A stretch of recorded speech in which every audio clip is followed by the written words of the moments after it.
boom. Ba, ba, ba. NFL Straya. I'm your co-host, Jaymz Clements. I'm a guy here in the studio feeling festive and bright. Actually, hungover and gross. Like just real dusty like I tell you. But still, I don't know. Feels pretty good to be back on top of the AFC, at least in record, which is kind of neat.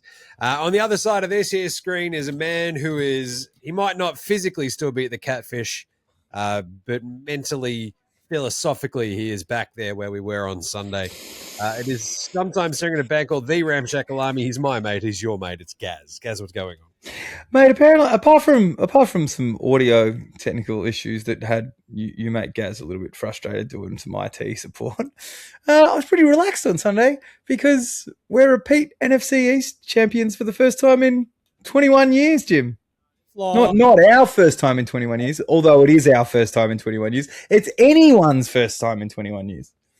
The NFC East, a.k.a. the NFC Beast. Beastie. The one division that no one ever really wants to win, and then somehow someone has to, right? Which is like this year's NFC South. We'll get to that in a second. This is our big pre-Christmas, everything in the one show. We're going to wrap up week 16 for you. It was chaos because it was awesome. I was just going back through these games and going, oh man, that game ruled. And I didn't think much of it. I actually thought on Monday, like, you know what, I can sleep in. I'm not worried. We've done our Sunday, already dusty, and I'm fucking glad I did because I just napped on the couch while watching Red Zone. I'm like, oh, this is pretty good. It was awesome. So we'll wrap up week 16. We'll do some Yanars, do the weekly awards, and we'll chuck our week 17 picks on the end of this one because on Thursday it's Christmas and Boxing Day they have games, and we're not going to record another show. So no, that is definitely not true. And you're not going to listen to it anyway, right? Like, yeah. I could just cram through an hour and a half. You'll be fine. Just got my family and Chrissy. I'll listen to these two idiots talk about football. Anyway, let's get into it. This is one big, dumb holiday hungover NFL Straya. It's episode 153, I want to say. So, let's go!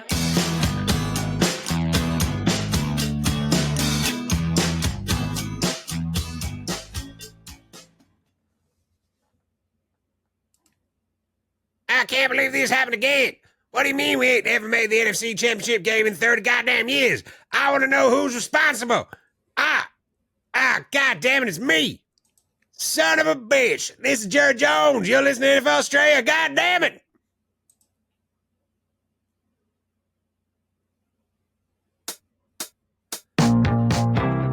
Wow. Okay, Jim, before you get into the news bit, I'm going to say that's the best impression you've done all season. That's the best. Like, you actually sounded like a cross between Foghorn Leghorn, Jared Jones, Yosemite Sam. You fucking had them all going in there, Jim. It was a melting pot of Americana. I am. I'm peaking at the right time. You are. No, I don't feel like it. We were talking before we jumped on. I am working on a pretty hefty 3 days straight worth of hangovers.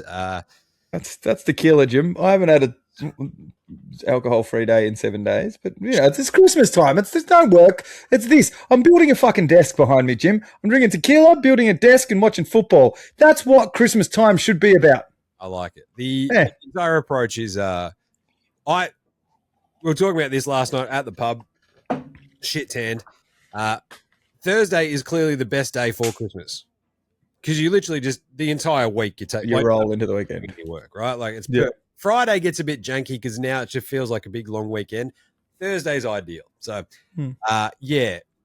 I'm just full steam. Too old for this. Too many beers. But that's probably not going to stop me cracking a few tonight. Just as well. Beautiful, Dan. Yeah. Anyway, week 16 is now done, having just watched the Niners kind of, towards the end, finally getting rid of Phillip Rivers and the Colts. Dadgummit, don't call me Phil. Thing is, I think the biggest news that has sort of come out of this is we always do like a playoff picture now in these shows, but the biggest one is like injuries this week, right? So I tried to list out some of the big ones. And it was pretty chaos as it was all rolling through. So Lamar was out with a back contusion. So the Pats had to beat Tyler Hot Rod Huntley. Gardner Minshew looked like he'd torn his ACL. They thought he had, but it turns out it's not his ACL, but he's still out. So we like, who did we have? Josh Johnson in for that game or whatever it was? No. Josh Johnson was he replaced Mariota. That's right. It was Mariota he came in for. Yep. God, that's right. I've actually got that written down there too. I'm one step ahead of myself, as per usual. So who did come in for the Chiefs? I was watching that game too, and can't remember for the life of me, which is pretty smart. But you get to this point of the year where you're like, we're in the third, fourth string. Oh, that's right, Chris Hadouken. I'm pretty sure how you pronounce his name, right? Hadouken. And off he goes. So hopefully they start him next week because I can just do that again until the end of time. Because he came on, and I remember I've never heard of this dude. That's great. No. And he was fine. Got sacked a bunch, but the Chiefs suck. Jordan Love went out with a concussion in the game that we were watching together, Packers-Bears. Very crazy game. And Jordan Love being out, so it's the Malik Willis game all of a sudden. Quinshon Judkins broke his leg and dislocated his ankle. Not great.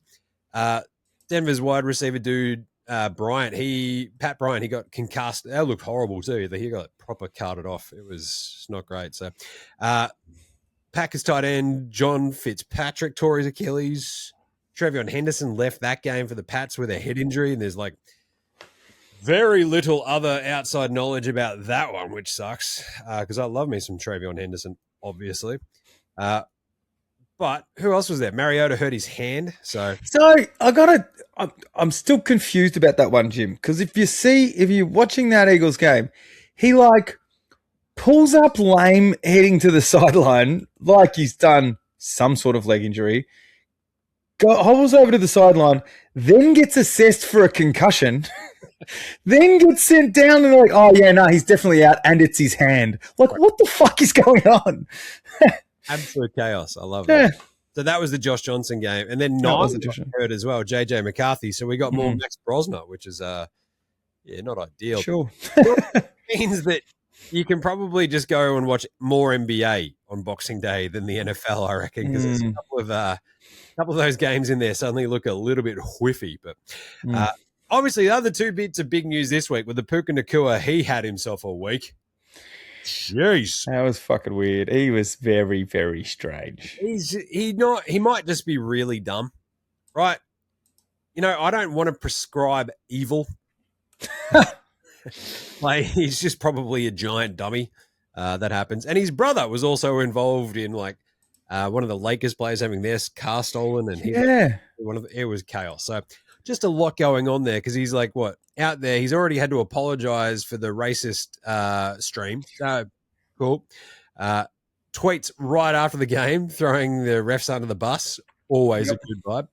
And brother involved in a car theft. It's not going great there for Puka. That was the anti-Semitic celebration. Yeah. And then there was like some video popped up of him saying that concussions aren't really a thing. You just have to think your way through it. You just have to be mindful of it. Like, all right, cool. And then the other one was yesterday, DK Metcalf trying to like kind of punch a fan in the head. I don't know if that was wild. Has it come out what he said? Because there's some pretty the angles are pretty wild, and obviously the result has been a 2-game suspension. But what did the fan? Has it come out what he said? So the fan was calling him by his actual name. So DK actual name, and we've got like I don't know 4 or 5 different camera angles. He dead named him, did he? What? So what is it? DeKalen, I think is his actual name, right? So DK. The other angles, I think there was like allegations of like racist other stuff, right?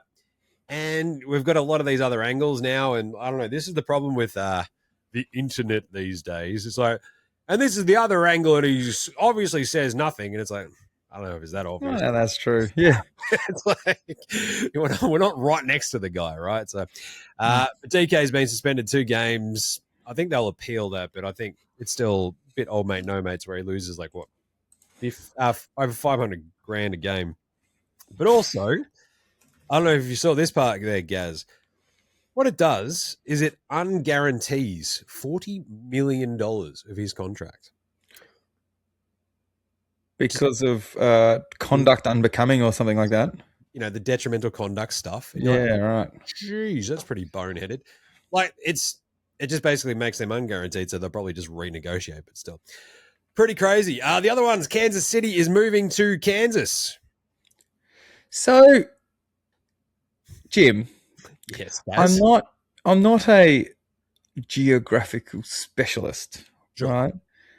But obviously, if you move just over the border from Missouri into actually Kansas, does that mean they become the almost Kansas City Chiefs? Basically. Or the almost Kansas City Chiefs. Okay. It's like how Chicago Bears are going to be called the Gary Bears once they move to Indiana. That was one of the other stories in talking about, so Soldier Field. The Bears have just managed to try to squash as much goodwill as they possibly could going into that Packers game by writing an open letter. I love a good open letter. It's just a statement, you idiot. Shut up. And then, dear cunts. hey, losers whose money we're stealing and have been stealing for generations. Their entire approach is like, oh, yeah, well, geez, it's just, we thought we had a deal and we don't. So we're now looking at other options. Like, dude, not now. Like, you're having your most successful year in in ages. Fans are just like high-fiving each other and then just going, oh, you're going to fuck off now. Yeah.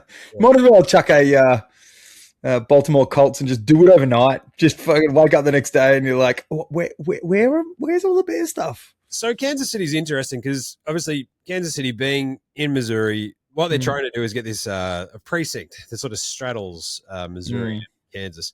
But I think their biggest point is like Missouri is a pain in the ass to deal with from like a state and legislative approach. We're also dealing with county stuff, whereas they can just deal with Kansas, like a singular thing. And those weirdos who run it, just like the Hunt family, where they just like all they do is every time the Chiefs are on TV and they like gargle their nuts, and you just like, that's just, can we not do this? It's gross. They all look like they definitely like thrill kill drifters, allegedly. Like they've got them, right? So, or at least, they definitely hunt people for sport kind of vibe, you know? Anyway, so they've gone, look, we just had to sit there for ages and ages and go, what would Dad do? Not to be insensitive, but your dad died in like 2006. Like, make a decision. Yeah.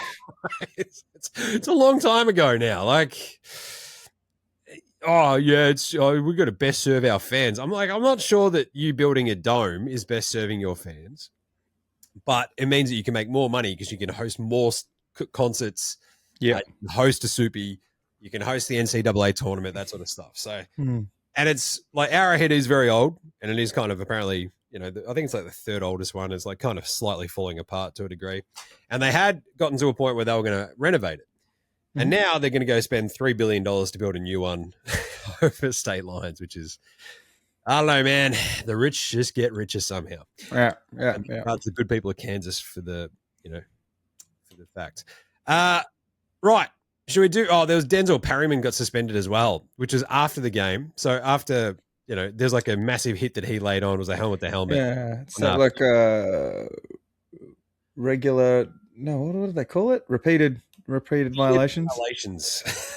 Playing rules intended to protect the health and safety. So, yeah, pretty tough charges. I got to say, I did love the fact that when it was John Runyon, who was head of, you know, the Player Association or whatever it was there, because he was part of the Eagles' offensive line during the 2000s, and they were brutal, Jim. I'm not going to lie. John Runyon didn't have the best reputation, and him dishing out punishments is there's a definite element of hypocrisy going on there. But I'm here for it. I'm here for it. You know, we're keeping people safe. That's definitely like a little pot kettle kind of vibe. Oh no, that's awesome. So good. Right, so playoff picture as it stands, we got a bunch of teams clinch playoff spots on the weekend, which is kind of nice. And then with Indy losing again today, that sort of catapulted some other folks up into locked away spots. So I think in the AFC at the moment, we've got Denver, the Pats, both 12-3. both still with a chance at the 1 seed. Amazingly enough, the Jags still with a chance at the 1 seed as well. They're 11-4. The Steelers in 4th at the moment because they're on top of the AFC North. You've got the Chargers 11-4 and the Bills 11-4 in the 5-6 spots, and Houston at 10-5. So there's a lot going on. The Colts can't make it. So we've basically got our 7 teams now with 2 weeks left.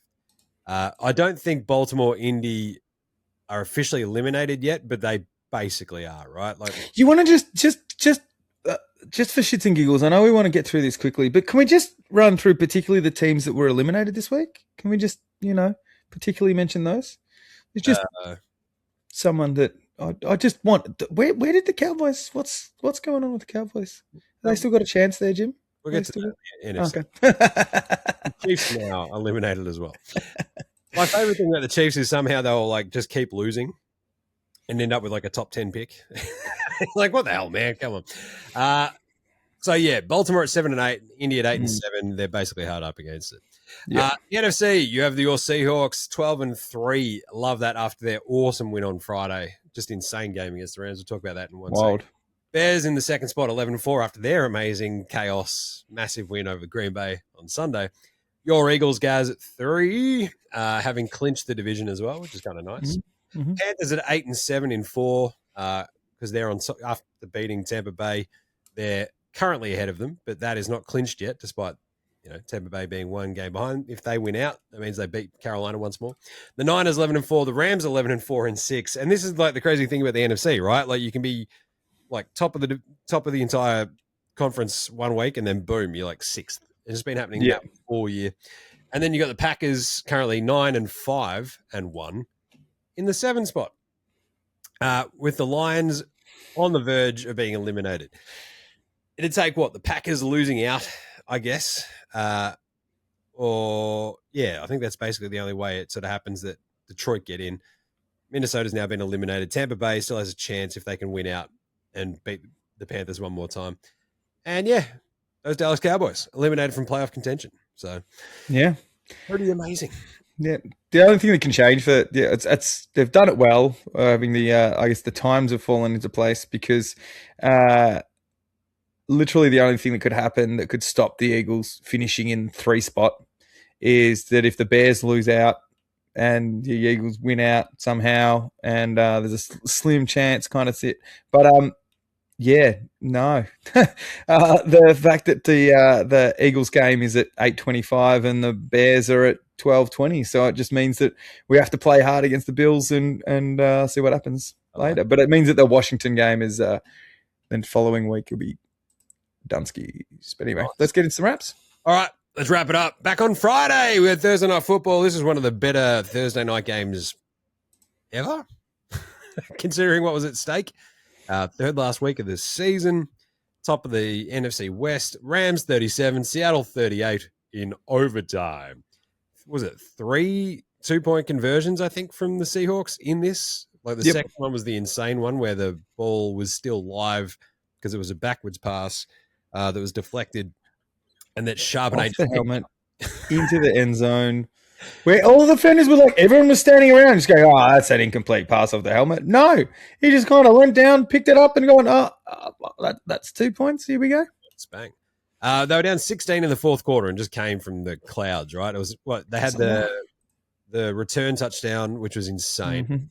Then the next and 2-point conversion after that, another touchdown, 2-point conversion after that, and then the 2-point in overtime. So I do love that Herb Street is such a Herb dweeb that I think during that overtime, as Seattle were driving, Gaz, I don't know if you remember this, but he said, "Al, I think they might go for 2 if they score here." Do you really, Herbie? I don't think a tie's going to cut it, buddy. Like, this is for the division. They've already lost to them. They have to beat them. Yep. Oh, geez, Al, I reckon they might go for this. Fucking of course they will, you idiot. Amazing. But this game was sick because Darnold looked like he was absolutely pumpkining, which we had feared, right? We talked about this a couple of picks last week. It was looking pretty sketchy early, and then he just came to life. Like JSN had like absolutely sweet dick all in the first half. They came to life in the second. Off they went. Rams, it's one of those weird ones, right? Like they always kind of threaten these odd games here and there. We're like, what's going on here? And the Seahawks are like the sort of complete-ish enough team that they can actually sort of do that, right? But they can actually really hurt you, really force you, and like make you get off your game to a degree. Yeah. They didn't exactly stop them, right? So you obviously had Puka at 225, but I guess the thing with all of these big comebacks, and we'll talk about a couple of the other ones later in the NFC, is that like it just proves the fact that you can get out to that lead in the first place means you take some lessons learned, move into the playoffs, and all these games could easily be flipped on their head in the next game. Yep. Right? If you see a Rams-Seattle game in NFC Championship game or something like that, they could very, very easily go the other way. Nice. The Sunday game. So this was Eagles 29, Commanders 18. I got a very worried message from you halfway through this game. Oh, fuck. Yeah, look, it didn't, let's just say it didn't start in the best way, Jim. The Eagles special teams would almost be the storyline of this fucking game, because off the very first play there was a fumble. Like, so there was that Washington deferred and to take it in the second half and got the ball back instantly. Luckily the Vic Fangio defense held them to 3, but an instant turnover is not fucking great. And I've seen this script way too many times this season where you're like, oh, we've been jumped because we just can't get anything going. Boys started to get a few things going, and the Saquon Barkley start to the game was more of what we've seen. The commies are renowned to not stop the run and not stop the pass. Wasn't looking great, and then all of a sudden kind of kicked back in. Right. So Saquon ended up with 132 yards. AJ had his was targeted heavily in the first half, something like 11 targets in the first half and only 1 in the second. But by that stage, it was pretty much Dunskies. As we mentioned earlier, Mariota started. Jaden Daniels has been shut down, and then he ended up with a hand injury that was the weird, lame concussion hand, and we did get a bit of Josh Johnson, and when that happened, that was when you got the text message going, that'd be fucking right, the Eagles losing a must-win game to clinch the division to a fucking third string and then number 29 defense in the league. But the worrying thing for us is Jake Elliott, Missy Elliott, as he was called a couple of seasons ago, and got right. But he's something like 17 of 24 of his field goals for this season. Not great, and missed 3 in this game, although one of them was ended up as a timeout. But he missed all 3 of them in the same direction, like as in all 3 missed left. Good. Did what we needed to do, walked away. The run game started to get a little bit better. We're going to get Jalen Carter back and Lane Johnson next week. Happy with how it turned out. The Washington commies are got to be disappointed in a lost season. We had Daniels out for half of it, but it's the oldest roster in the league, Jim. They got a lot of shit to sort out in this offseason. It is amazing to see them at 4-11. Like, shit. Yeah, after NFC Championship game last year, but it's all right because they've come out straight after this game and said, "Oh, if that's how the Eagles want to win, we'll see you in 2 weeks." Well, that stage, Jim, we could have lost to the Bills, and we're going to be resting fucking everyone. So, anyway, good times. Bobby Wagner's still sick. He had a couple of fucking pretty awesome plays. This year, future Hall of Famer, as they said 15,000 times on the on the broadcast, and also Traylon Burks looks half decent in this Washington offense. If you put James Daniels, he only ended up with what did he end up with, like 9 yards or something ridiculous, 30 yards. There you go. But he's making some decent catches. He just needs some consistency and a real quarterback in Jane Daniels, and maybe next year he'll be all right. I like it. Then the awesome game. Green Bay 16, Chicago 22. So we piled into the Catfish, watched this on the big screen while it worked, and then after it didn't, we were watching on our phones. Awesome game. great game to be around other people to watch as well, which I enjoyed immensely. Great time to be around a very, very stressed out Josh as a Bears fan. Yeah, it's great. But just good vibes, and like the game delivered just because it was like it was a bit of a slog for the vast majority of it. Then it got absolutely off its head. Like about halfway through that third quarter, it just turns completely, starts getting very squirrely, but it's not until the fourth quarter. Green Bay led 16-6 in the fourth quarter and they lose 22-16.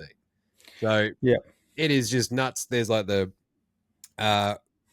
field goal that they take forever to get off before the 2-minute warning. Like, what the fuck is going on? How? Like, is losing his mind. It's hilarious. And turns out it works in their favor because they use the onside kick, they recover it.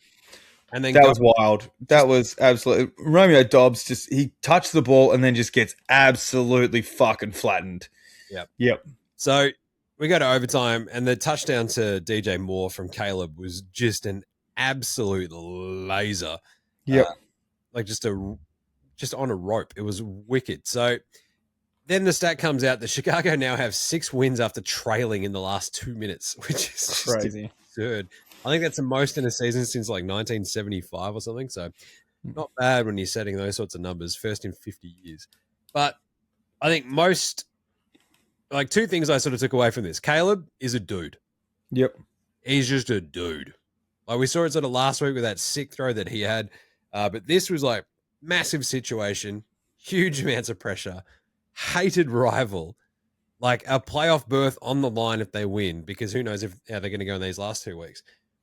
And it's an absolute ball belter of a throw that he makes. Yep. The other one is like simply like Ben Johnson makes them competent. Like the amount of times that the Bears would shit down their leg, like in a spot like this in years past is chaos. Yep. Now they've just got like, I don't know, that sense of competency about them, which is not something you usually assume the Bears go hand in hand with. So no. Pretty good. So that was a huge game. It was awesome. It was everyone losing their minds. That rocked. What a game. Yeah, 100%. It was really weird. We made the comment at the time that, the offensive genius of Ben Johnson, and you got, Jordan Love and all these number 2 receivers. And we had 6 points total put up in the first half between all this creativity. It was a fucking, as you mentioned, it was a slog the whole time. Yeah. I should have, bashed on more about the Malik Willis show, but he sort of came in and it's like, he was good. And you're like, Bears, can you not figure out the bit where Malik Willis is just going to have it in what? He always was having like the shotgun and stuff like that. Yeah. Like, it's going to be a bit of RPO. A lot of it on his legs. Yeah. Boosh. They sort of we also don't forget the cheating expose of the heaters not working on the sidelines. Love that. So the heaters were turned off. Green Bay fans basically saying that it's rigged. Enjoyed that. That's classic. Pretty cold there too. Rest of the games, let's do it. Buffalo 23, Cleveland 20. Bit of a weird one just because the Bills. Like we both took Buffalo in this in our picks last week, thinking that they would just come out ready and raring, and they kind of did. They were 20-10, I think, at the half or something.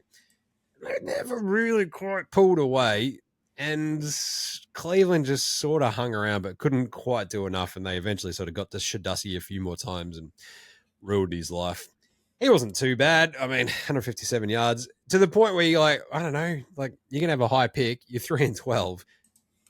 Do you keep Shadua for one more year and sort of see what you've got? Maybe. I don't know. So that's an off-season. They got to make the decision about them. Like, why would you keep Gabriel around? Someone's going to say, oh, you know what? We can develop. He was worth a high pick to you guys. You must have seen something in him. We'll spend a fucking low round pick on him and just put him as a developmental quarterback. Or I don't know. From what we've seen, I think Shadua is better than Dylan Gabriel. Like, my vibe. But anyway, because they can't waive Deshaun Watson in terms of his money and the cap stuff until I think a part of the way through next season. So yeah, right. Idiots. 23-20. Good job by Buffalo, though, because they just keep the heat on the Pats. Then we had Chargers 34, Dallas 17. This was a whomping in the second half. It was pretty close early, right? Like Dallas had that sick catch. You're like, geez, check it out.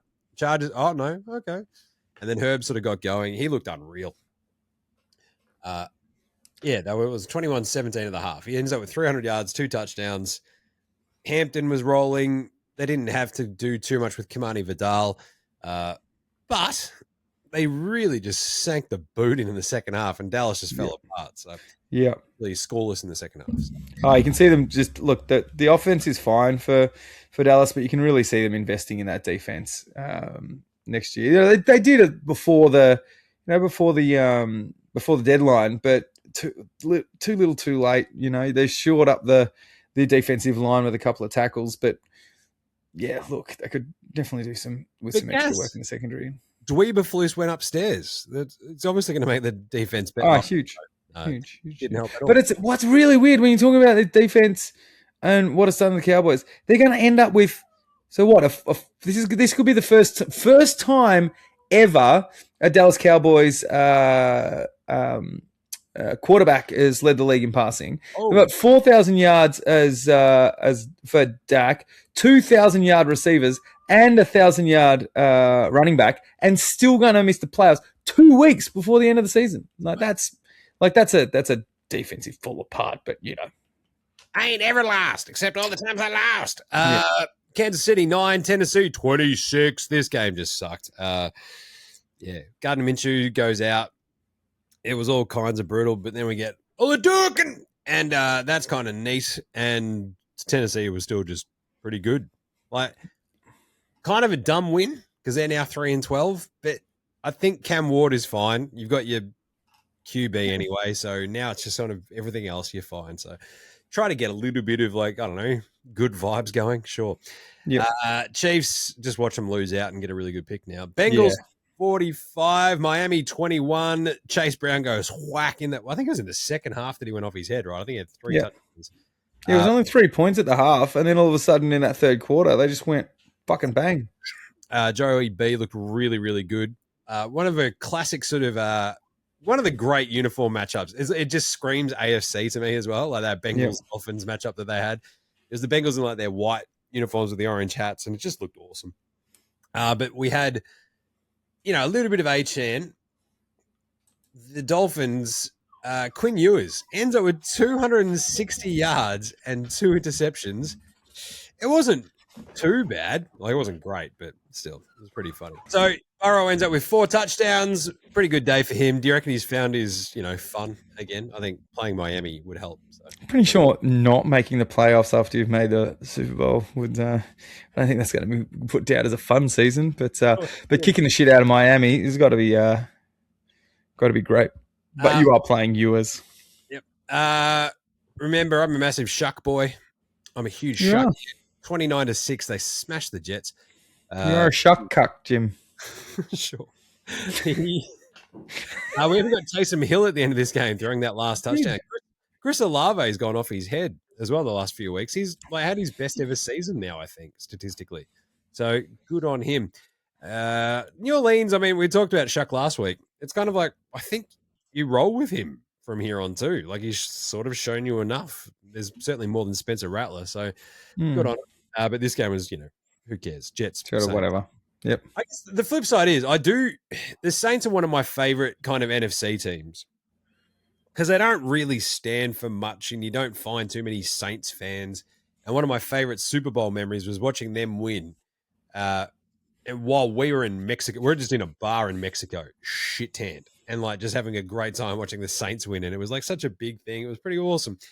And it's like, I don't want them just to be shit, right? Like, capable and kind of fun, and that's what they are now, so that's good. We then had, Minnesota 16-13 over the Giants. 9 got hurt. We get Brosma. Dart threw for 33 yards because they just didn't let him throw in the first half at all, which is just gross. But this entire game was just gross. I don't think I saw a single fucking piece of it. Literally, I don't think I bothered. I had Wandale Robinson starting for me in Supercoach because I forgot to switch him out for Tet McMillan or Justin Jefferson. I'm like, oh my God, I've made a horrible mistake. And then halfway through, I'm like, yeah, this is a disaster. This game sucks. And Jefferson actually was pretty good. So there's a double kick in the dick, that one. I don't know. The Vikings, sure. But whatever. They're 7-8. They're Cook rated. Then we get to the other weird ones. Tampa Bay, Carolina, 20-23. Bryce Young and the Panthers, they seal it with an INT. Baker throws one way, Mike Evans goes the other. Game over. I took Carolina in our picks, which I smashed you this week, which is pretty. I've just come from absolutely nowhere. I'm up by 4. It's great. Jesus. Yeah, we ended up having like 5 or 6 different this week, which is pretty crazy. I remember as we were doing them last week. But the Panthers at home, this is like the slightly different beast. We understand that. Bucky Irving didn't quite do enough. Ted McMillan was really good. Baker, though, this is it. I've just been I planted my flag on this island ages ago. It's like when he's hurt, it's just shit. And he's clearly hurt. He's trying to play through it. He should never try to play through it because it just all falls apart. So the thing is, Tampa Bay are not out of this yet. So they win out and they, I think, still win the division because they will play the Panthers again at home. They play the Dolphins in Miami next week, the Tampa Bay. So they could win that. Then they host the Panthers. So they're not going out of Florida. So, I don't know, Tampa Bay can still... I reckon it'd be more fun at this point to have Carolina in, wouldn't it? Because the Tampa Bay defense is horrible. Yep. They can't get any sacks. They can't rush the passer at all. Bryce Young had a field day. So, yeah. Anyway, good job, NFC South, continuing to deliver. Fucking weird. Yeah. Here's another good one. Jacksonville 34, Denver 20. First, what was it, 11-game home streak that they were working on. Crazy. Gone. Jags. It was all like Trevor Lawrence had another, 4-touchdown day. I think he rushed in for another one. He's going off his head. And, they couldn't do much to stop him, which is a bit worrisome if you're the Denver Broncos, because that's meant to be your thing, that defense. So it wasn't great. Etienne's awesome. Like Jacoby Myers is really fun. But was it Parker Washington, I think, was the other dude who went off for 145 yards. Yeah. Insane. So good on it. It's really weird. Like the Jacksonville defense kind of shut them down till it was like that. It was that third quarter where they jumped ahead, and it was Denver trying to make the comeback. But Nick still passed for 352 yards, and they only got to him once. Like they only sacked him. He got hit 5 times, but they only sacked him once. But the 7 passes defense that he also lost. He lost a fumble, didn't he? That was the big one. Yeah. That really, really, really hurt them. I think as they were trying to. I'm trying to remember when that was. Yeah, it was right at the end of the third quarter. So it was like as they were sort of trying to mount that big comeback, and 31-17. So it's 2 scores. You're driving. You've got a fourth quarter coming up, and he fumbled, and it was absolutely brutal. So. I mean, that's kind of the thing. I'll talk about Jacksonville again a little bit in a second, but Denver, that's the one question mark, isn't it? Yeah. Atlanta 26, Arizona 19. Thanks. Do we even need to talk about this game? Jesus Christ. Kyle Pitts, he's just like, blow it out your ass. I'm awesome. Bijan was really good. I don't know. When none of it matters, Jim. When none of it matters. Beginning of the season, we're like, these guys could take on Tampa Bay, and nope. But you got to remember, they don't have their first round pick either, so they should keep winning. So good on them. Yeah. Raiders. Oh wait, no. Pittsburgh 29, Detroit 24. This is almost the death knell for the Lions. The Gainwell touchdown was amazing because it's like they thought the ball had like gone dead. He's like, I have this ball on me as I've landed on my back. And he fell down first. Yeah. He fell down and then stuck his mitts out. And fucking, here we go. Ended up with the ball, just sort of gets up and saunters into the end zone. It was like, that was unreal. Because I think that's helped me get through to the grand final in our fantasy league. So, you Kenny Gainwell. But the inability, I think, like you're watching Ben Johnson on one side with the Bears and like what they've done with Monongai and DeAndre Swift and stuff. And then you're watching like Dan Campbell run this Lions team without Ben Johnson all of a sudden. You're like, it shouldn't be this hard. To do stuff with Jahmyr Gibbs, who is absolutely awesome. And it felt 15 total rush yards as a team, Jim. Crazy. When you got Montgomery and Gibbs. I mean, that Montgomery was that cost me, like, I had some good points this week just in the consolation games. And, nah. It was I don't know. They just frustrate me so much because I love watching the Lions, right? Yeah. Again, same It's sort of vibe exciting. as the Saints. Who goes to the Lions? I think they're Yeah. fun. Who's a sort of vibe? Good on them. And this has been such a kick in the dick of a year. We'll talk about them again in a second as well. But the way that it all sort of fizzled out with like the last sort of gasp, we're trying to drive and trying to score, and Goff can't get anything going, and the defense of Pittsburgh suddenly's up and about with even without TJ Watt and stuff. It's just, it was crazy that Detroit lost this game, the way they lost it, the defense. Look, injuries suck. We get it, but expected a little bit more. Steelers, great win. Rodgers talking shit, slinging the ball everywhere. It was kind of fun. Yeah, that's clicky. I mean, we haven't actually spoken about the way that game ended, right? And the fact I was in the car on the way back from a funeral, Jim, and I'm like trying to do that illegal thing where you'd like kind of, I've got the phone in my like center console, and I'm like, nah, surely they're not going to march down the field now. And it was what a couple of first downs due to penalty, was a PI, DPI. Like two of them, they just get 14-yard penalty, 15-yard penalty, and you're like, fuck it, here we go. And all of a sudden they're down, but then all of a sudden they get into first and goal, and then there was an offensive pass interference.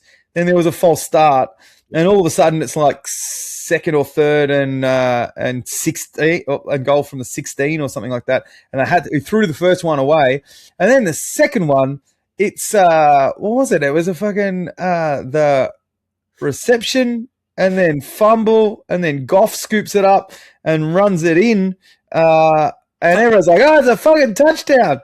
And then there was like got called. There was flags and got called for interference. But the best, Jim, was the announcement. Holy fuck! It was like they've called the touchdown, but but there was offensive pass interference with the clock to 0. Doesn't extend the time, therefore it's game over. And everyone's like, wait, what's that fucking mean? Oh, what, we won? Hey, that's fucking great. There you go. And all you just hear the crowd, because all the Lions fans are watching the big screen. The Lions players are all standing around watching the big screen. No, wait, what? Hang on. That was fucking wild. But there you go. There's a couple between that, Friday game, whatever the Seattle game, whenever that was. But the 2-point conversion in the end zone, plus the onside kick from the Bears game.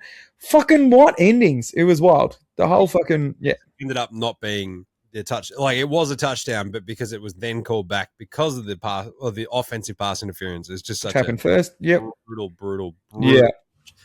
Because it was crazy. Like, Goff dived into the end zone. He put his body on the line for sure. But yeah, the way they got there, like the amount of time they had going into the end zone, then they actually get that one. It gets called back. Like, and just like it was absolutely nuts.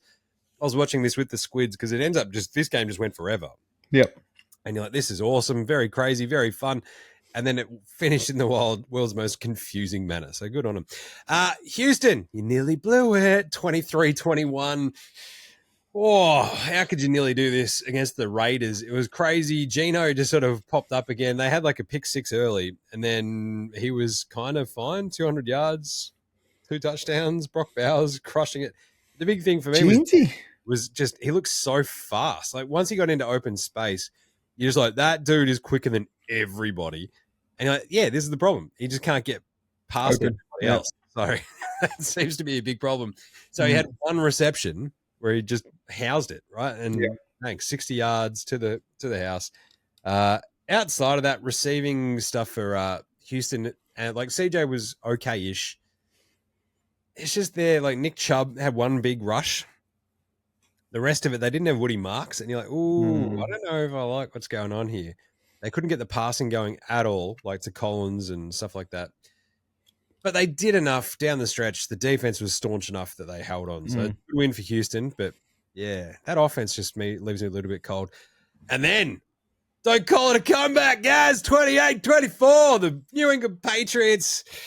Oh, Lord. Down 11 points. I think it was 24-13.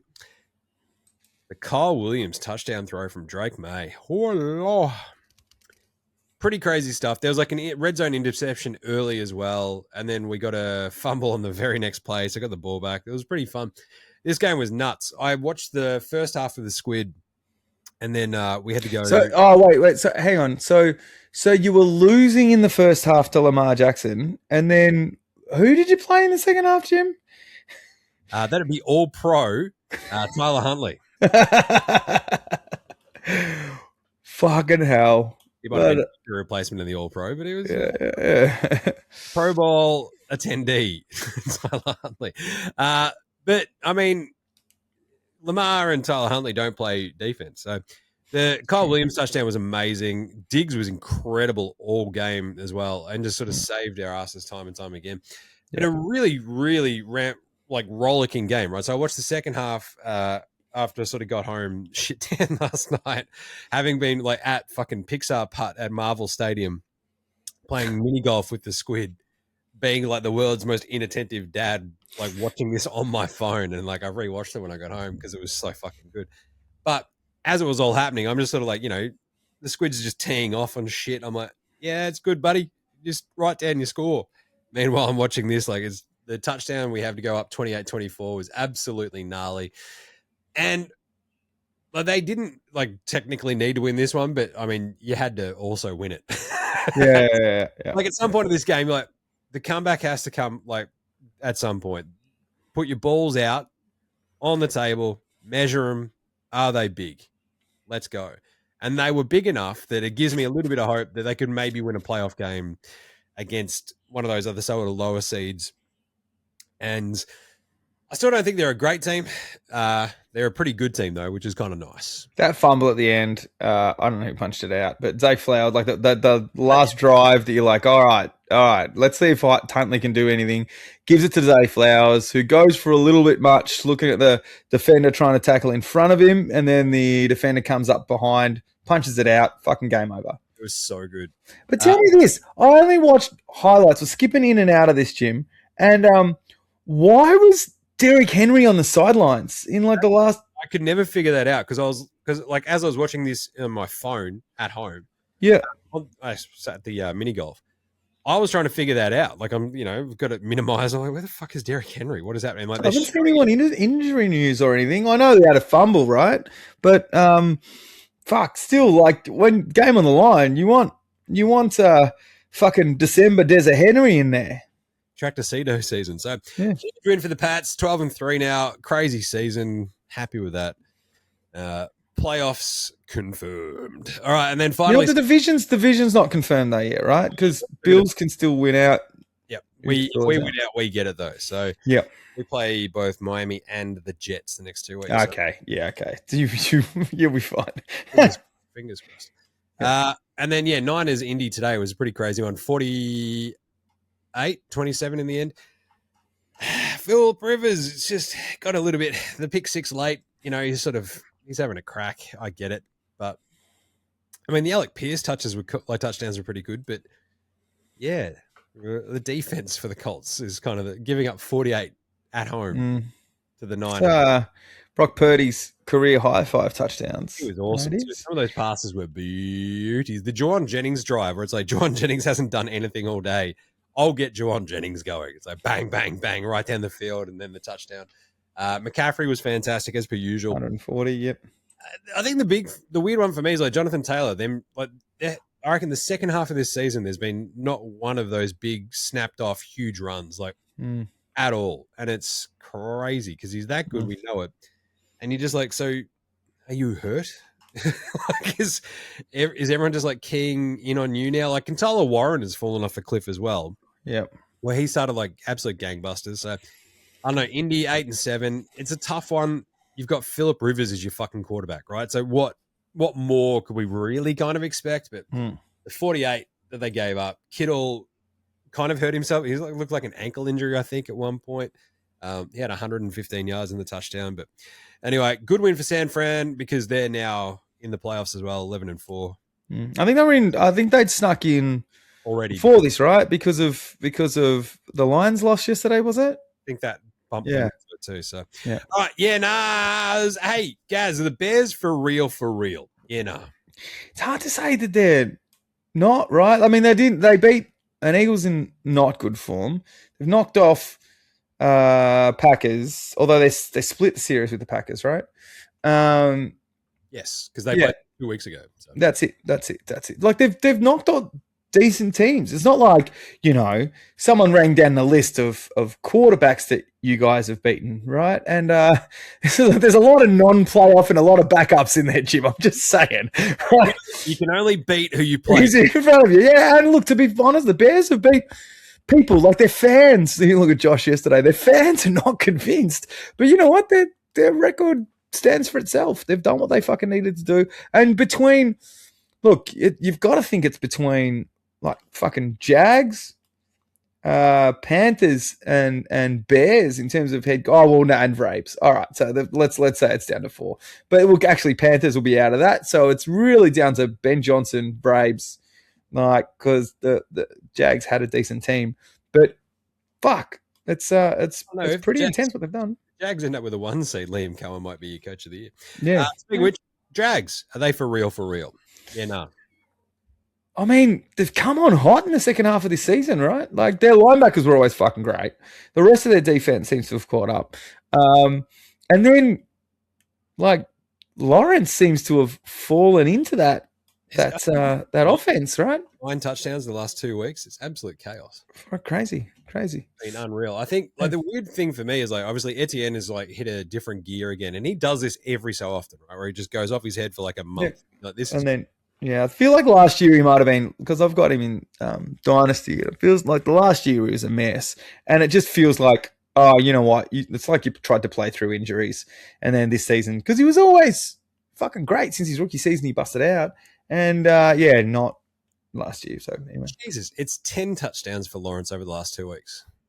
Wow, damn, 14 over the last 4 weeks, unbelievable. Crazy. Like the Jags, I think they finished with the Colts and the Titans, so I feel like they will be fine and finishing 13 and 4. Yeah, they're the one where you look at it and like if Denver stumble at any point, the Pats maybe stumble, who knows?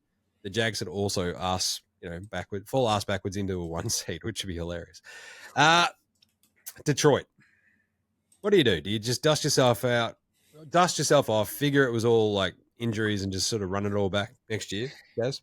Yeah, I think so. Look, they started off the secondary. Well, they had Joseph and Branch at the beginning of the season, riddled by injuries. That was their problem last year, right? They were putting up 40, 50 points a game, and then their secondary couldn't stop a cold. And same thing, injuries this season, where you're just like, all right, fucking, let's get new offensive strategy with Ben Johnson gone. We should have still been able to make the playoffs. Like, I don't think there's really an excuse for not sneaking in, except for the fact that the NFC is so fucking strong this year. Like, it's their crazy. IR report is crazy though. Yeah, true. But look at the Niners, right? Yeah, true. Fucking yeah. So an awesome defensive coach in Robert Starr, who's just gone back there. Is like, you know what I'm awesome at? Being a defensive coordinator. Yep. And having too many kids. And sort of more of a zoom out one. NFC, does it feel like more likely to you that the NFC will have the winner of the Soup Unit versus the AFC? Yeah, no. It feels like it, because we're saying at the moment we're talking about some inexperienced dudes having an outright awesome season, like Bonex, Drake May, and we're talking about the fact that it has to be the Bills' year by default. We're talking about it by default, right? We're not saying that they've looked unbeatable at any point in the season. We keep talking about the Josh Allen, the roller coaster, and where we are on it, as Jez was only talking about yesterday. But it feels like there's so many strong teams to just swinging each way in the NFC. Like between the Bears, Seattle, Green Bay, and the Bears particularly, right? There's other guys like Eagles on the fringe, but you just feel like any given Sunday, as the saying goes, Jim, like the result could go either way. So yeah, look, I feel like the stronger contender is going to come out of the NFC. Yeah, I still reckon the Bills make it all the way there, and like he has to, or else you've gone and screwed yourself. Good bloke of the week. Who are we buying a beer? For me, it's Liam Cohen. I think the Jags being this good after their bye has been awesome. Like they've just gone, check this out. We're really good now. Because Liam Cohen sat us down and went, all right, welcome to Liam Cohen's school for not being dumb and crap at football. They have now lost one game since their bye. I think that's now, what's that, 3? They're 7-1, which is just awesome. And they were 4-3 prior to that. So they are crushing it. He deserves one, even with his weird Duval at the start of the year. JSN, I think, gets one because the amount of heavy lifting that dude did for the Seahawks in that game was just remarkable. Like, what a second half. And also, he just helps you win fantasy and Supercoach week in, week out. DJ Moore with the cheese grater hat. Loved that in the locker room. And I guess as part of that is Ben Johnson and his massive pump-up speeches after the game. That dude is obviously rocker, which is nuts. Yeah. And who am I buying a beer? Drake May, because he finally threw for 300 yards. Hey. I'm going to add, controversial, but I'm going to add Aaron Rodgers just for the entertainment of how spiteful he is. He used that result to refer to the fail Mary from 10 years ago that didn't go his way about 15 times, Jim. Remember, the refs refused to, reverse that one against Seattle. So, that 10 years ago, dude, let it go. Fucking let it go.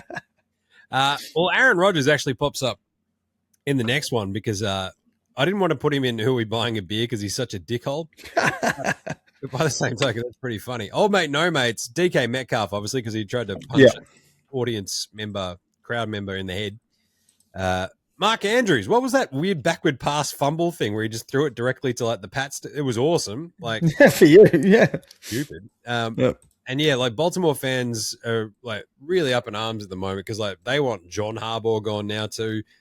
Mark Andrews, I think he signed his extension, a 3-year extension, and since then has done absolutely nothing, which is awesome. So Ravens fans are really stoked on that. And John Harbaugh, the fact that they're just I don't know about this guy. He's won one soupy and just we can't ever get over the hump. It's how quickly do you reckon he would get hired by a smart team if he ever left Baltimore? 100%. But the same as Tomlin. It's the same as Tomlin, right? If the Steelers get knocked out first round, are you having that conversation where you go, fuck, you've got a talented roster, or you need to go full rebuild because you're doing full mediocrity? The same is fucking how long is Pete Carroll's fucking rope? Yeah, that's right. It's how it goes. Yep. Suddenly you just tune out a coach and that's what happens. Yep. The other one was the Aaron Rodgers adjacent one was Jack Campbell chasing after Aaron Rodgers, who was mic'd up, and you're able to hear him afterwards oh, you're not going to help me up. Is that because you're slower than a 42-year-old? He's just absolutely punking poor Jack Campbell. He was faster than him to the sideline. And then he refused to help him up, which is pretty good. Enjoy that. And obviously, old mate, no mates, Puka Nacua, as we mentioned at the top, had himself a week. I mean, he still put up 225 yards, but apart from that, everything off field was fucking shameful. What a yeah. And of course, the big one. Jared Jones, 30 years since the Cowboys were last in an NFC title game, which is insane. And even more insane is that every other single NFC team has been to the NFC title game in the last 15 years. So it's double the amount of time, Gaz, that the Cowboys have not made it.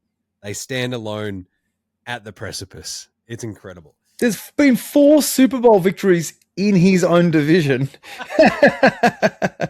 That's great. That's fucking wild. Oh, for me, I have to add Jake Elliott. The memes that have been kicking around about Howie Roseman calling him into the office, or the old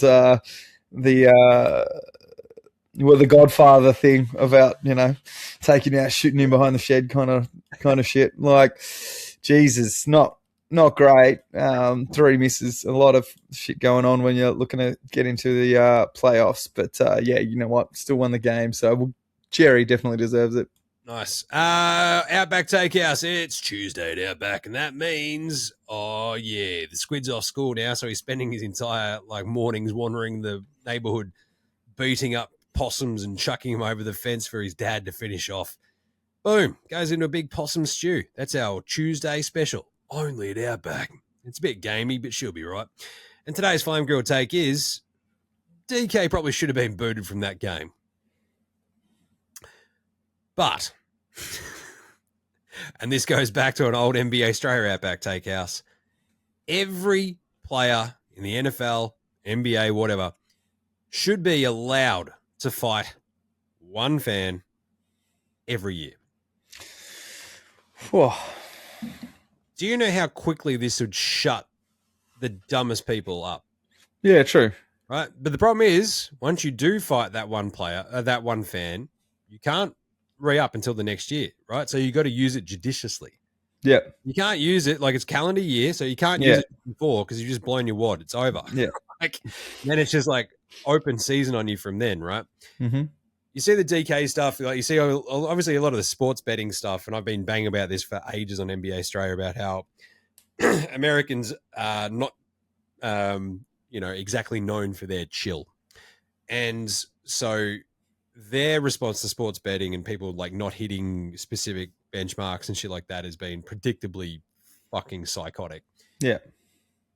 That would very, very, very quickly dry up if you complained on Twitter about a player and then he rocked up to your house and beat the living shit out of you, right? It's true. It's true. Just call him out. You have to, it's all sanctioned. It's all good. Bang, punch, skadoosh. And there'll be a couple of big blokes who are I could fucking take this guy. It's and then watch them get their ass kicked. Why don't we even just broadcast this? This is another money spinning. I was going to say, you have to get into it. You can say whatever you want to him, but you have to get into a ring with DK. Yep, simple. Yeah. So everyone, we didn't touch on it before, but in the Eagles Commies game, when the Eagles went for a 2-point conversion at the end, because we didn't talk about maths, Jim. So that. Nick Sirianni, they were up by 17 points. Kicks the extra point. That makes it 18, Jim. That's 3 scores. They went for 2 to make it 3 scores. But Sirianni obviously wasn't going to go for kick the extra point because fucking Joe Kelly was having himself a time. And then the Commies guy shoved it wide receiver, punch on in shoes. Yep. 3 players got kicked out for that. And it was that open hand slap against some dude wearing a helmet. Never going to cause any damage. DK grabbed the guy by the wig and looked like he was going to, and kind of gave him a bit of a slap. If that dude had fallen off over the fucking balcony, she would have gone down. So you would have thought that's worth a bit of a boot. Yep. I reckon. It was crazy that he didn't get booted out, but I think the refs, they're like, oh, we didn't see it. It's all right. Yeah. For all the shit that we do get to see, I'm pretty sure, when you get on the old dog and bone, at halftime they go, oh, yeah, he also tried to punch a dude in the head. Yep. The crowd, you need to kick him out. It's okay, we can do that. Yeah. Little Aussie Battler of the Week. The Aussie Battler, we're going to give this to Tory Taylor. We got berated for never bringing him up. I was about to say during the game, and I'm like, no, game wrap. But then I'm like, no, Jim will have this sorted because Josh went off his fucking nut about how very little you talk about Australian Tory Taylor. But he is really good. And he has a good point because I love Tory Taylor. He's got one of the more, beautiful kicking motions as well, I reckon, out there. So you gotta love a name with alliteration too. He's an absolute weapon. He had 3 punts in that game actually against Green Bay. Pretty good. So he's just sort of crushing it. He's had a really good year too. So good on him. I think, his longest is 69 yards. Nice. Oofed. Good job. Right. There you go. Supercoach Captain Fantasy. I think I've managed to snag a spot in the grand final of our fantasy league, the NFL Straya Legends League. Mm-hmm. And I managed to sneak one out over the reigning champion, Matty O. There you go. And Tavis managed to beat the sans hell out of McKeegan, and will probably do the same to me next week because that is an absolute wagon of a team that Tavis. Yeah, I think Matty O wasn't it? Matty O was a victim of the lowest fantasy score of Josh Allen's career? I think he posted in our chat, something like that. He killed everybody in Supercoach too. And in Supercoach, I'm ranked 46th overall. I went up 10 more spots this week. This week, ranked in the top 3%, which was pretty good considering I think, the Wandale Robinson move cost me, he scored 6 points versus I would have had Tet McMillan there at 32. So that's a big kick in the dick. But there you go. So that's going pretty bloody well. You can listen to, I think we'll still do an NFL. Jim does NFL Supercoach for over Christmas, etc. Because I think I've got time tomorrow. So go check that out. Righto, though. Let's do a big Week 17 preview. What a week this has been, because I managed to absolutely nail a bunch of picks against Gaz this week. So it's like I've risen from the dead in this picks competition where we pick against each other every single week. I'm now on 120 total. Gaz is on 116. I think that's now... That's actually, I believe, because San Francisco, we both had the Niners today. They won, so that moves to 121, 117. I got 10 right this week. Gaz got 6. Fuck. So I managed to nail the Seattle one. I think we even had a YouTube comment going, how can you reckon the Rams might win, but the Seattle are going to cover? I'm like, well, because Seattle are underdogs. And they're like, not anymore. I'm like, oh, well, when we did, they were. So I'm right. Blind head to nose. But I managed, I nailed the Chicago pick as well. Even the Giants managed to cover against, I think we went on the other side of that one. Yeah, you had Minnesota, I had the Giants, and they lose by 3. They were plus 3.5. It was a pretty good week. So, yeah.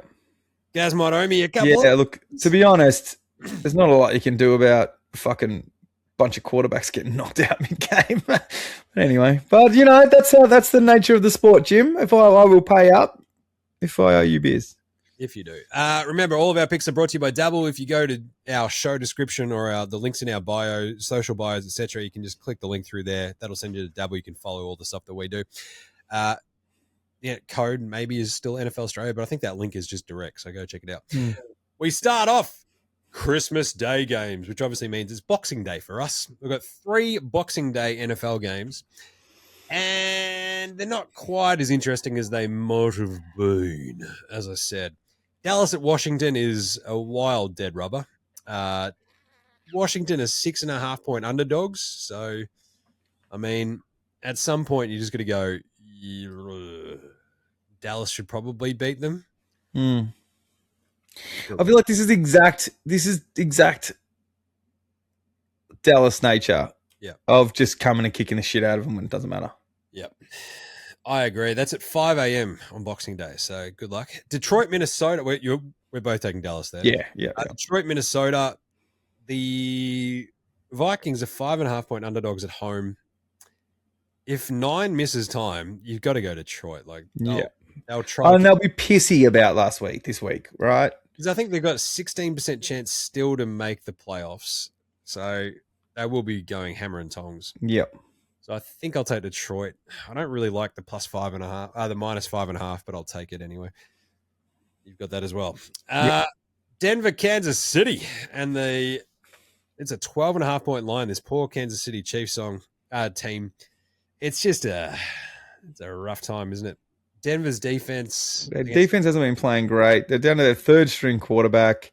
Denver's going to come out pissy. What's his name, Gaz? Chris Oladurkin. I'm going to go Denver in that one. So I reckon they can. That's like 1 or 2 pick sixes and pack her up, boys. You're done. Yep. Houston Chargers is where we go next. I think this gets us to. Oh no, this is Sunday. So we've got more Saturday night games. So this is Sunday, December 28th, 8:30 a.m.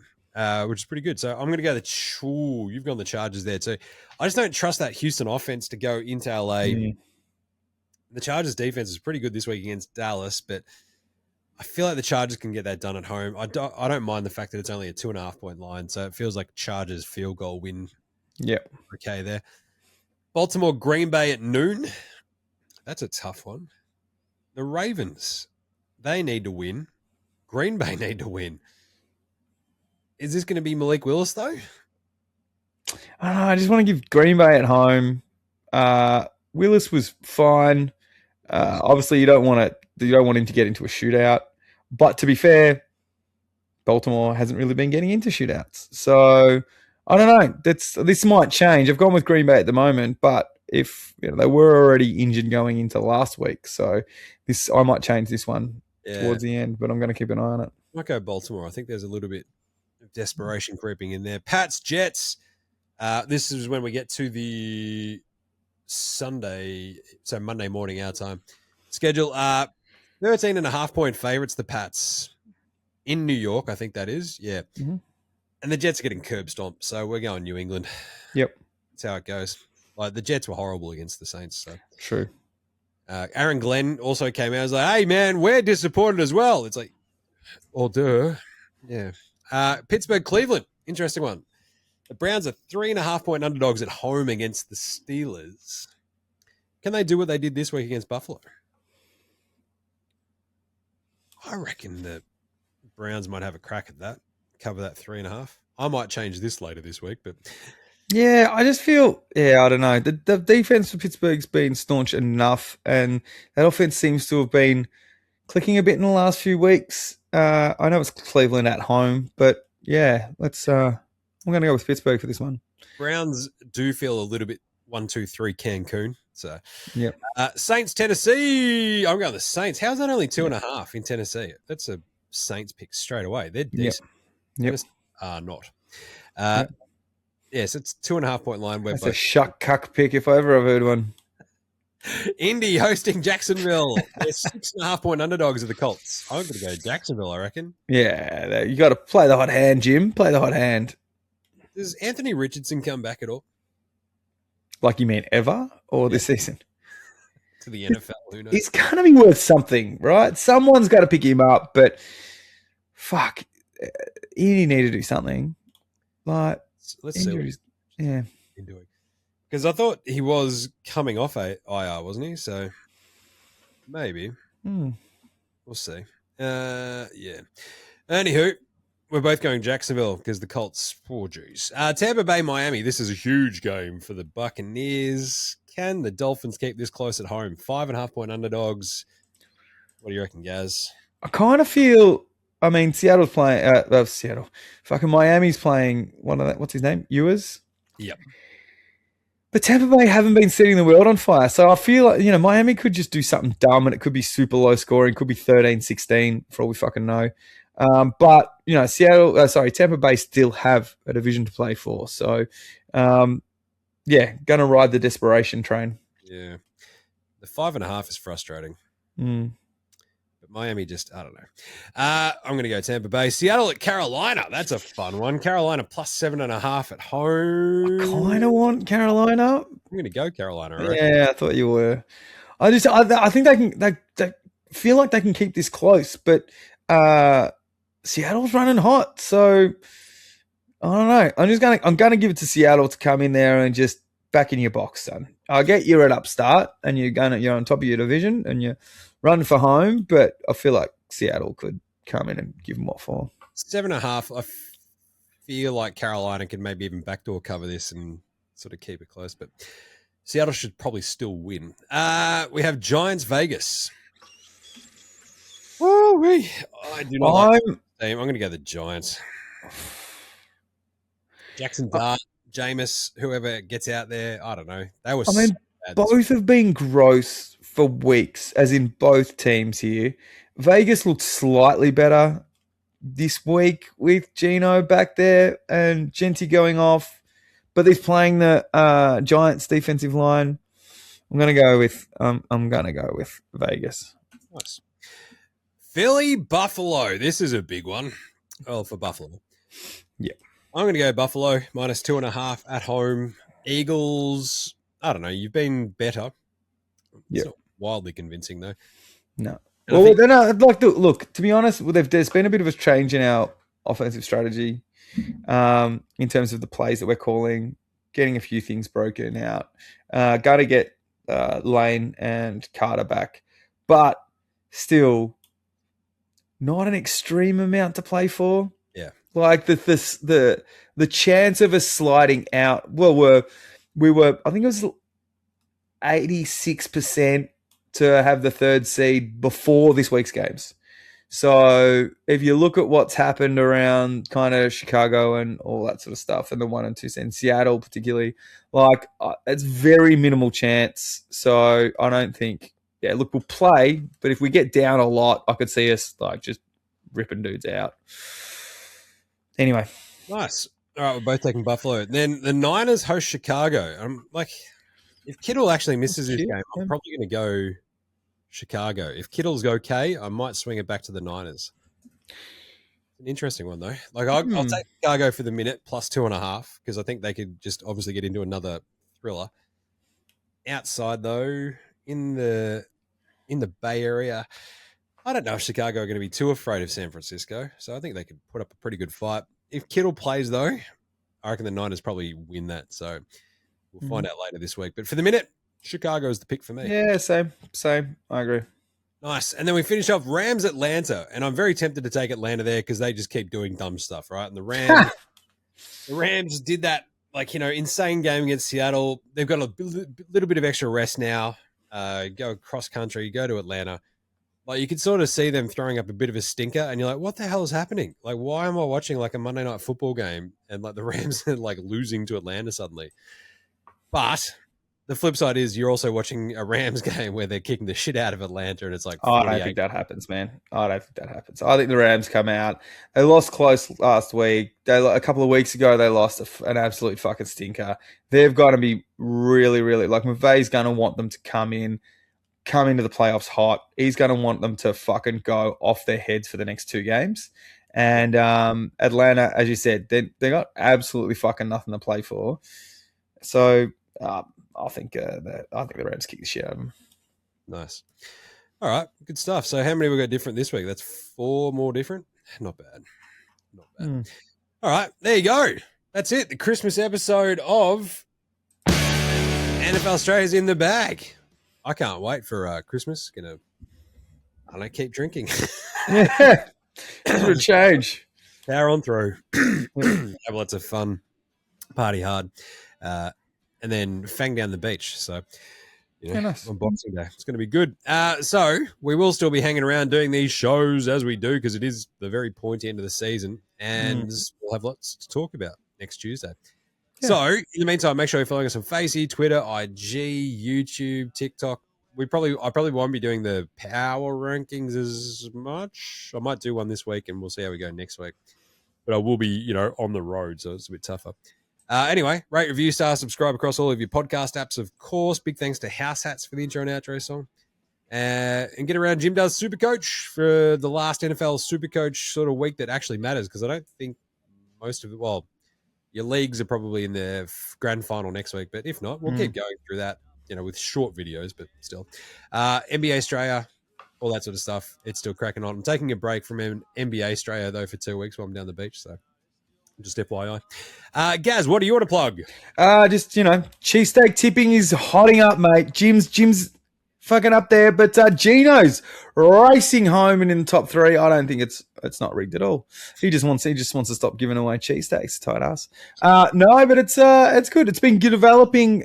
Speaking to Jimmo, that's a cross between you and Gino, mate. I don't know if that's a black American with a red beard or a white guy with a red beard who owns a cheesesteak restaurant. I don't know. But either way, Gino said more and more people have been jumping on at least the weekly tipping. And if it gets another following, they'll definitely keep doing it next year. But there's a few marketing things going on with Sparrows and some NFL teams, maybe. I don't know. Who the fuck knows? But also get around Catfish for the Friday games. The Sunday games they're coming open for. I'll pop down when it can. You'll be down the beach. You'll be there in spirit and beers. Spirits and beers. But anyway, jump around and get around the boys. Nice. Yeah, I think I'm saving my wins to cash in at a Super Bowl, so should be good. By the time I pay you back all of those beers, you'll be too drunk and I'll just tell you ate your 3rd cheesesteak and I'll fucking snaffle it. Somehow being purloined. All right, there you go. Have a great Christmas. Have a safe and merry holidays, all that sort of stuff. And we will catch you in a bit, you dickheads. See yous. Later, hosen.